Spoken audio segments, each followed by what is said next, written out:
Stan Gibilisco here, proprietor and operator of amateur radio station W1GV, Whiskey 1, Good Vibrations. I was just looking at my playlist, Wandering the West, and going through the videos sort of for old time's sake. This was in 2014, in late February and early March of 2014, so it was a little over 5 years ago that I took a truck that I called Big Number 8. It was a Toyota Tundra, elevated so that its ground clearance was pretty close to 1.5 feet, maybe even 2 feet. Great snow tires, and went out and wandered Wyoming looking for a possible investment property and maybe eventually a place to live. Now that was what I had the enthusiasm to do that sort of thing, and the physical energy and health to do that sort of thing. I no longer have either the physical health or the energy, nor even the motivation to try and conquer new territory. I'm happy to have what I have.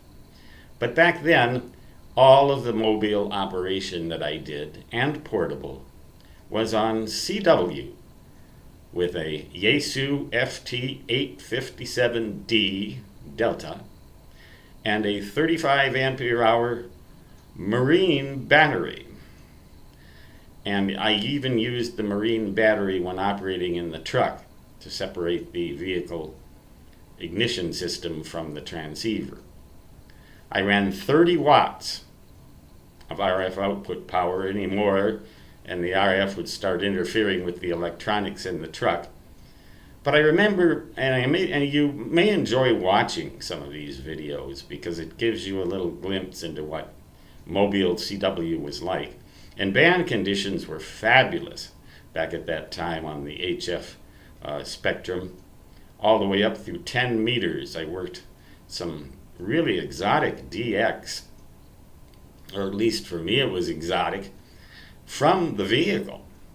And even when I operated portable from the Stargazer Ranch rental cabin out there in Meeteetse, Wyoming, I ran a length of coax out to the truck and used the antenna on the truck to operate at night. During the day, I mainly looked around at properties and did eventually find a property called the Long Wave Ranch, which I called the Long Wave Ranch. But I've since sold it for a pretty hefty profit, and I rented it out for a while for a pretty hefty sum, so I made a good profit off of it. But I decided in the end I had a choice. I could either stay here in Lead, South Dakota, at my old house that I've owned since 2004, or I could move out there to the Long Wave Ranch and do where there was plenty of room for kite slopers and balloon verticals and things like that on 160 meters. But I opted to stay here at home, and I guess I'm glad I did, because now facilities that I need so much are much more within reach. Facilities which I need so much, largely referring to medical facilities. But you might want to watch that playlist and remember along with me and enjoy the idea of portable and mobile CW operation, to me at its finest, at medium power levels. No big huge power force here, nor any QRP feats, just mobile CW and portable CW. Memories for me may be of interest to you. Stan Gibilisco, W1GV, saying 73 and so long, which in my native fist always shall translate to da-da-da-da-da-da.